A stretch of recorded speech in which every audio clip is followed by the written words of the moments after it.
ನಮ್ಮ ಸಚಿವರು ಮತ್ತು ಮಾಜಿ ಸಚಿವರಲ್ಲಿ ಮನವಿ ಮಾಡ್ತೇವೆ.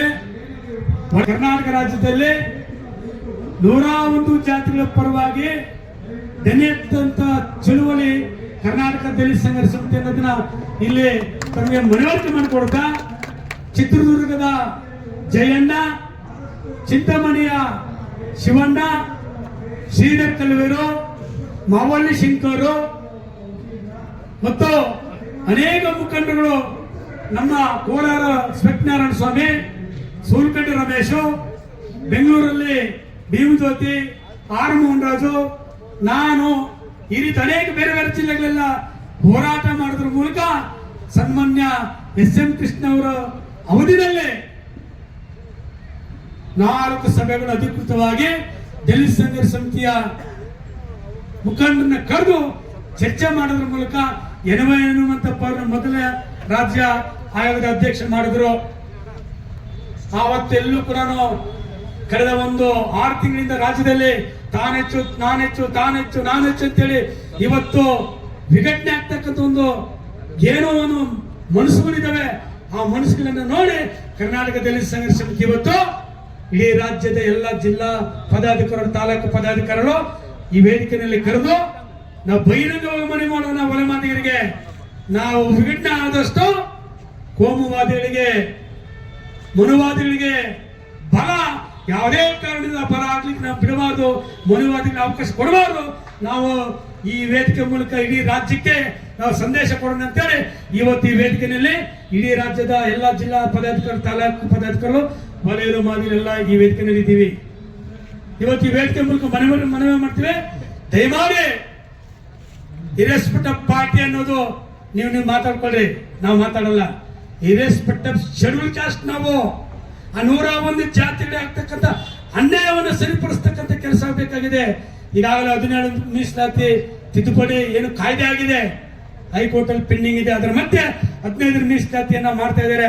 15 ಮೀಸಲಾತಿ ಮಾಡಕ್ ಹೋದಾಗ ಕೆಲವರು ಮಾಡಬೇಕು, ಕೆಲವರು ಮಾಡಬಾರ್ದು ಅಂತ ಹೇಳ್ತಾ ಇದ್ರೆ, ಇವತ್ತು ಒಳ ಮೀಸಲಾತಿನಲ್ಲಿ ಇವತ್ತು 101 ಜಾತಿ ಇದೆ. 75 ವರ್ಷಗಳಿಂದ ಮೀಸಲಾತಿ ಪಾಲನ್ನ ಎಲ್ಲ ರಂಗದಲ್ಲಿ ತಿಂತಾ ಇರೋದು ವಲಯರು, ಮಾದಿರು, ವಡ್ರು ಮತ್ತೆ ಲಂಬಾಣಿ 4 ಜಾತಿಗಳಲ್ಲಿ ತಿಂತಾ ಇರೋದು. ಇನ್ನು ಉಳಿದಂತ ಶಿಲ್ಲೇಖಾತರು, ದಕ್ಕರು, ಮಾಸ್ತಿಕರು, ಜಾಡುಮಾಲಿ ಇವ್ರು ಯಾರು ತಿಂತಾ ಇಲ್ಲ. 97 ಜಾತಿ ತಿಂತಾ ಇಲ್ಲ. 4 ಜಾತಿ ನಾವು ತಿಂತಾ ಇದ್ದೀವಿ. ನಮಗೋಸ್ಕರ ನಾವು ರಾಜಕಾರಣ, ಅಧಿಕಾರನ ಮಾಡ್ತಾ ಇದ್ದೀವಿ. ಸಂಘ ಪರಿವಾರದ ನೇರವಾಗಿ ಹೇಳ್ತಾ ಇದ್ದೀನಿ, ಸಂಘ ಪರಿವಾರದ ವಾದಿರಾಜ್ ಅಂತ ಒಬ್ಬ ವ್ಯಕ್ತಿ ವಲಯರ ಮಧ್ಯೆ, ಮಾದಿಗರ ಮಧ್ಯೆ, ಲಂಬಾಣಿ ಬಹುಗಳ ಮಧ್ಯೆ ಆಟ ಆಡ್ತಾ ಇದ್ದೇನೆ ಅಂತ ಬಹಳ ನಿಖರವಾಗಿ ಸ್ಪಷ್ಟವಾಗಿ ನಾನು ಈ ವೇದಿಕೆ ಮೂಲಕ ಹೇಳ್ತಾ ಇದ್ದೀನಿ. ದಯಮಾಡಿ ನಮ್ಮ ರಾಜ್ಯ ಸರ್ಕಾರ ಇದ್ರ ಬಗ್ಗೆ ಗಂಭೀರವಾಗಿ ಚಿಂತನೆ ಮಾಡಬೇಕು. ಮಾದೇಪ್ಪ ಅವರಿಂದ ಹಿಡ್ಕೊಂಡು, ಖರ್ಗೆ ಅವರಿಂದ ಹಿಡ್ಕೊಂಡು, ಪರಮೇಶ್ವರ್ ಸಾಹೇಬರಿಂದ ಹಿಡ್ಕೊಂಡು, ನಮ್ಮ ಕೆ ಸಾಹೇಬರು, ನಮ್ಮ ತಿಮ್ಮಪ್ಪೂರ್ ಸಾಹೇಬರಿಂದ ಹಿಡ್ಕೊಂಡು 5 ಜನ ನೀವು ಸ್ಪೃಶ್ಯ ಜಾತಿಗಳಿದ್ರೆ, ಮತ್ತೆ ಸ್ಪೃಶ್ಯ ಜಾತಿಗಳಲ್ಲಿರ್ತಕ್ಕಂಥ ಶಿವರಾಜ ತಂಗಡಿಗೆ ಮತ್ತು ನಮ್ಮ ರುದ್ರಪ್ಪ ಮಾಡಿದ್ದಾರೆ. ತಮಗೂ ಕೂಡ ಮನವರಿಕೆ ಮಾಡಿಕೊಡ್ತೇವೆ. ದಯಮಾಡಿ ನೀವು 101 ಜಾತಿಯ ಪರವಾಗಿ ನಿರ್ಣಯ ತಗೊಳ್ಳಿ. ನಿನ್ನೆ ಬಲಗೈ ಸಮುದಾಯದವರು ಬಂದು ಒಂದು ಪ್ರತಿಭಟನೆ ಮಾಡಿ ಶಕ್ತಿ ಪ್ರದರ್ಶನ ಮಾಡಿದ್ದಾರೆ. ಅದರ ಮೊದಲು ಮಾದಿಗರು ಬಂದು ಶಕ್ತಿ ಪ್ರದರ್ಶನ ಮಾಡಿದ್ದಾರೆ. ನಾವು ಯಾರು ಶಕ್ತಿ ಪ್ರದರ್ಶನ ಮಾಡ್ತಾ ಇಲ್ಲ. ನಾವು ಅತ್ಯಂತ ಕಟ್ಟ ಕಡೆ ತುಳಿತಕ್ಕೊಳಪಟ್ಟಂತ ಸಮಾಜ ಯಾರಿದ್ದಾರೆ ಅವ್ರು ಮಾತ್ರ ಮೀಸಲಾತಿ ಹೋಗ್ಬೇಕು. ಅದು ಸಂವಿಧಾನದ ಆಶಯ. ಕೇಂದ್ರ ಸರ್ಕಾರಕ್ಕೆ ಇಲ್ಲಿ ಮನವರಿಕೆ ಮಾಡಿಕೊಡ್ತೀವಿ. ತಮ್ಮ ಮೂಲಕ 17% ಮೀಸಲಾತಿಯನ್ನ ಇವತ್ತು 2 ಸಮುದಾಯರು ಹೋರಾಟ ಗಮನಿಸಿದ್ದೇವೆ. ಕೇಂದ್ರ ಸರ್ಕಾರದ ಮೇಲೆ ಯಾವುದೇ ಒತ್ತಡ ಇಲ್ಲ. ಆದರೆ ಕರ್ನಾಟಕ ದಲಿತ ಸಂಘರ್ಷ ಸಮಿತಿ ಇವತ್ತು ನಿಮ್ಮ ಮೂಲಕ ಇವತ್ತು ಇಲ್ಲಿ ಸೆಂಟ್ರಲ್ ಇಂಟೆಲಿಜೆನ್ಸ್ ಅವರು ಇದ್ದಾರೆ, ನಿಮ್ಗೆ ತಿಳಿಸಿದ. ದಯಮಾಡಿ ಸೆಂಟ್ರಲ್ ಗೌರ್ಮೆಂಟ್ಗೆ ತಿಳಿಸಿ 17 ಮತ್ತು 7 24% ಹೆಚ್ಚಿಗೆ ಆಗಿರ್ತಕ್ಕಂಥ ಮೀಸಲಾತಿ ಶೆಡ್ಯೂಲ್ ನನಗೆ ಆಗ್ದಿರ ಕಳೆದ 3 ವರ್ಷಗಳಿಂದ ಈ ರಾಜ್ಯದಲ್ಲಿ ಒಲೆ ಮಾದಿಗರ ಮಧ್ಯೆ ಬೆಂಕಿ ಹಚ್ಚತಕ್ಕಂಥ ಕೆಲಸ ಏನು ಮಾಡ್ತಾ ಇದ್ರ, ಇದು ಕೂಡಲೇ ನಿಲ್ಲಿಸಬೇಕು. ಇದ್ರ ಜೊತೆಯಲ್ಲಿ ಏನೋ ತೆಲಂಗಾಣ ಹೈದರಾಬಾದಲ್ಲಿ ನರೇಂದ್ರ ಮೋದಿ ಅವರು ಬಂದು ಒಲೆ ಮೀಸಲಾತಿ ನಾನು ಮಾಡೇ ಮಾಡ್ತೀನಿ ಅಂತೇಳಿ ಘೋಷಣೆ ಮಾಡಿ ಅಲ್ಲಿಗೋಗಿ ಸುಪ್ರೀಂ ಕೋರ್ಟ್ ಮೂಲಕ ನಾನು ಜಾರಿ ಮಾಡಿಸ್ತೀನಿ ಅಂತೇಳಿ ಹೇಳ್ತಕ್ಕಂಥ ಈ ಎಡಬಿಡಗಿತನವನ್ನ ಕೇಂದ್ರ ಸರ್ಕಾರ ಬಿಡಬೇಕು.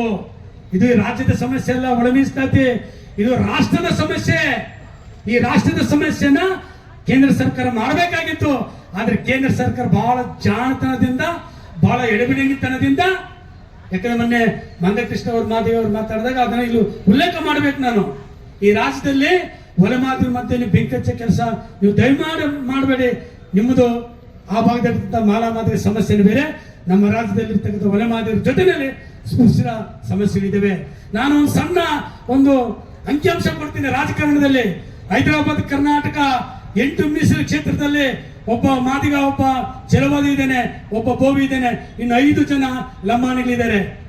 ಇದು ಕಣ್ಣಿಗೆ ಕಾಣ್ತಾ ಇಲ್ವಾ? ಬೆಂಗಳೂರಲ್ಲಿ ಒಲೆ ಮಾದಿಗರು ಬಹುಸಂಖ್ಯಾತರಾಗಿರ್ತಕ್ಕಂಥ ಬೆಂಗಳೂರು ನಗರ ಜಿಲ್ಲೆಯಲ್ಲಿ 3 ಮೀಸಲು ಕ್ಷೇತ್ರ ಇದ್ದಾವೆ. 3 ಮೀಸಲು ಕ್ಷೇತ್ರದಲ್ಲಿ ಬೋವಿಗೆ ಗೆದ್ದಿದ್ದಾರೆ. ಇದು ಕಣ್ಣು ಕಾಣ್ತಾ ಇಲ್ವಾ?